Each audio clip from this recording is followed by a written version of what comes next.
Fala galera, seja bem-vindo ao canal Guiteles na área e vamos lá para mais um dia de análise do mercado cripto, beleza? Nosso segundo vídeo aqui no Brasil, vamos ver se hoje eu consigo compartilhar a tela com vocês, porque ontem eu mais falei do que compartilhei a tela. Tô sem a minha tela de retorno aqui, como eu tenho lá no estúdio nos Estados Unidos, então tá tudo mais complexo de criar esse conteúdo para vocês. Mas nem por isso a gente vai deixar de trazer o nosso vídeo, nem por isso a gente vai deixar de fazer a nossa análise aqui no canal. Já faz mais de um ano que todos os dias a gente traz uma análise aqui para vocês, beleza? Então hoje a gente vai falar de Tazos On-Chain, a gente vai dar continuidade na nossa análise de ontem, que eu falei exatamente do RPD, vou explicar para vocês o que é exatamente isso, e a gente vai olhar para o mercado, entender o que pode acontecer, o que a gente tem de expectativa aí para os próximos dias. Caso você não seja inscrito no canal, considere se inscrever. Aqui eu trago mega conteúdo todos os dias da semana, principalmente quando eu falo sobre análise on-chain. E caso esse conteúdo faça sentido para você, deixe seu like para dar aquela força para o canal. Bom, bora lá ver gráfico então, que é o que nos interessa aí, beleza? Bom, quando a gente olha exatamente... Opa, cadê eu? Olha só. Quando a gente olha exatamente o que aconteceu nos últimos dias, a gente vê que não estamos tendo grandes realizações de lucro, né? A gente teve pequenas realizações de lucro aqui, mas quando a gente compara com o ciclo, essas realizações de lucros foram baixas. Mas algo que a gente teve interessante na data de ontem foi que a gente teve um aumento na realização de prejuízo. Isso daqui é algo bom da gente ver. Quando a gente vê as pessoas realizando prejuízo, a gente sempre está chegando ali próximo de exaustão de pontas vendedoras. Quando a gente olha para a formação de ciclo, quando a gente olha para as fases de capitulação, a gente sempre vai ter realização de prejuízo. Quando a gente tem realizações de prejuízo, são exatamente dias que eu gosto de comprar bastante. Obviamente, isso daqui foi realizações de prejuízo pequenas, tá? Não é grandes coisas também, como na realização de lucro a gente teve realizações pequenas, na realização de prejuízo a gente também vê que teve realizações pequenas. Mas é interessante da gente ver que estamos próximo do nosso topo do ano e mesmo assim as pessoas conseguem realizar prejuízo. Ou essas pessoas são da zona dos arrependidos, né? Pessoas que compraram lá atrás e estão se desfazendo com prejuízo mínimo, porque elas compraram bear market, e agora que o mercado volta a subir um pouquinho, elas acabam se desfazendo das suas posições. Ou exatamente os aqui são players do curto prazo que estão simplesmente realizando prejuízo. Compraram nos 31, colocaram a estrela no topo e estão vendendo nos 30. Beleza? Quando a gente olha para a nossa posição do long term holder, a gente vê que o long term holder ele continua mantendo suas posições. Quando que são sinais preocupantes? Quando a gente tem grande distribuição do long term holder. Quando os long term holders estiverem simplesmente grandes quantidades de venda, que são esse histograma vermelho que a gente tem aqui, isso é um sinal de extremo alerta cíclico para nós, beleza? Enquanto a gente não tiver essas grandes distribuição, tá tudo bem. A gente vê que os long term holders continuam acumulando, beleza? Então, essa daqui já falei com vocês, comentei na data de ontem, que a métrica de long term holder é uma métrica ingrata, onde ela leva 6 meses para subir, mas para cair, ela cai assim que é feito uma venda. Mas algo que eu comentei na data de ontem com vocês foi exatamente sobre o RPD. O que é o RPD? É exatamente a distribuição do supply. A gente consegue ver aonde são as zonas onde o Bitcoin está sendo comprado, onde o Bitcoin está sendo negociado. Lembre-se que para todo vendedor existe um comprador.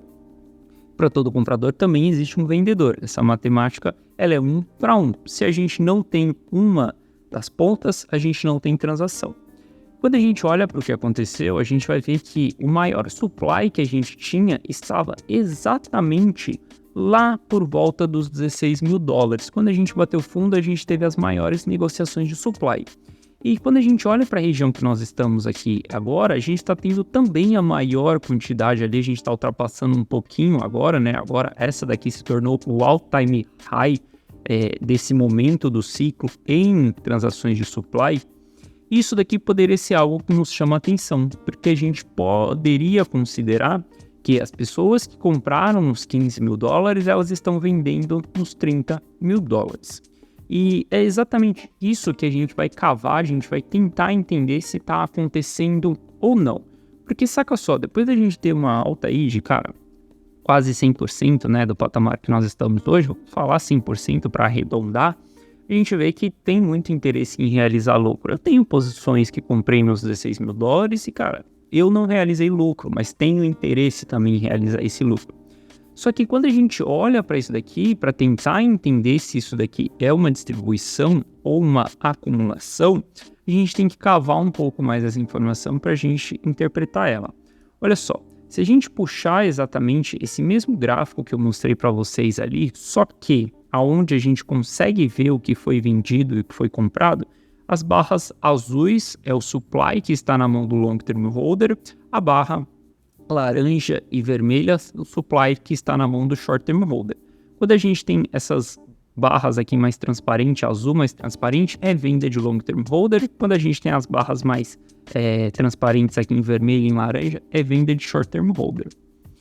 Se a gente olhar para o que aconteceu, a gente vai ver que teve um grande aumento nessa barra vermelha aqui, né? Chegou muito short term holder, significa que isso é uma região de compra, tá? Short term holder pode se tornar um long term holder no futuro. Mas quando a gente olha para tentar entender quem fez as maiores distribuições aqui, a gente vai ver que quem comprou nos 15 mil vendeu super pouco. Olha a quantidade só que foi vendida do supply que foi comprado nos 15 mil.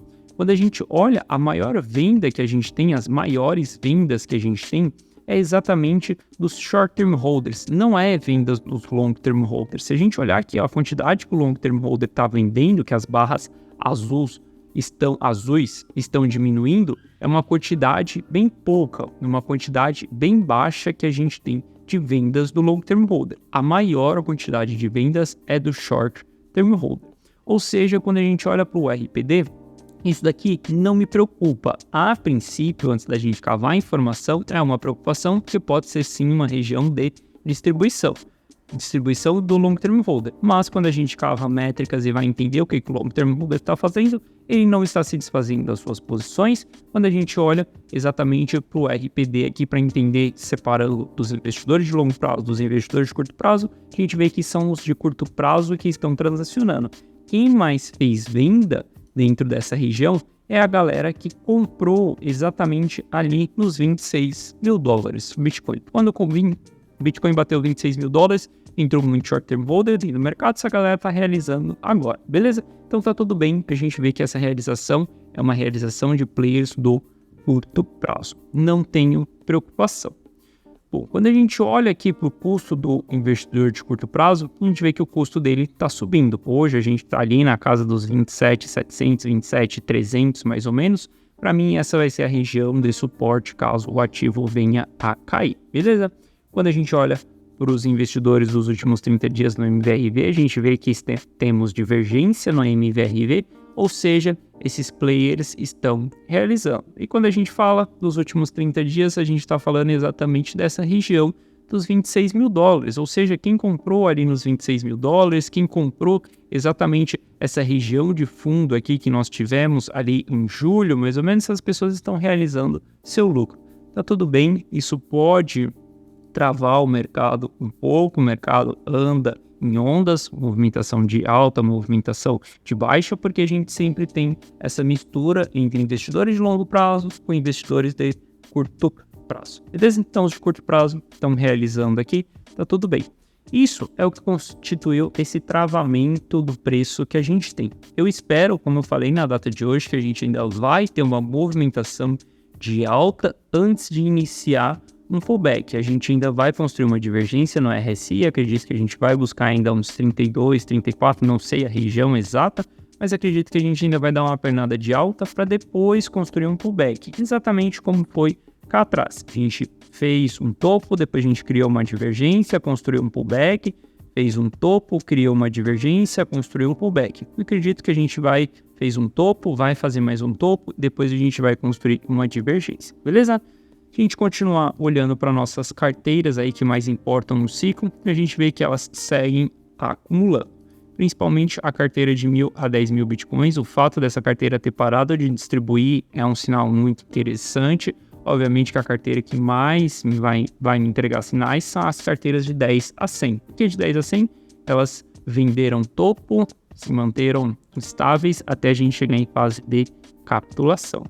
Então, quando a gente olha para o preço do BTC, aí a gente vê exatamente que o BTC está num canal lateral aqui. Quando estiver dentro desse canal, cara, não tem muito do que a gente faça, não tem muito do que a gente analise price action. No sábado, eu soltei um vídeo para vocês explicando como a gente pode operar dentro do canal, como a gente pode comprar regiões de suporte, e vender regiões de resistência, como a gente pode comprar candles de reversão. Falei isso para vocês no sábado, beleza? Mas fora isso daqui, enquanto a gente não tiver o mercado se decidindo, a gente não vai ter um mercado direcional. Então nem adianta muito a gente fazer uma análise de price action no diário.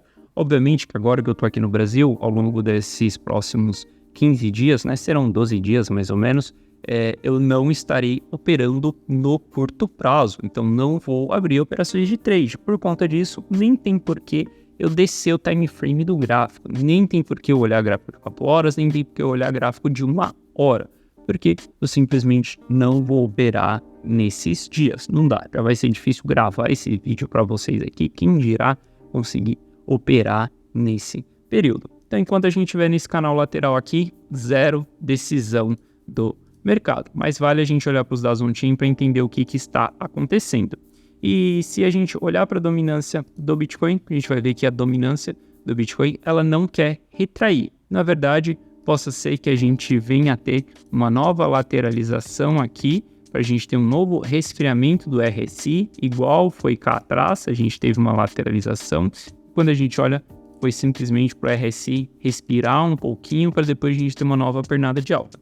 Acredito que isso pode acontecer enquanto a gente não perder 0,618 de Fibonacci dentro do diário. Para mim, a gente segue em tendência de alta na dominância do Bitcoin.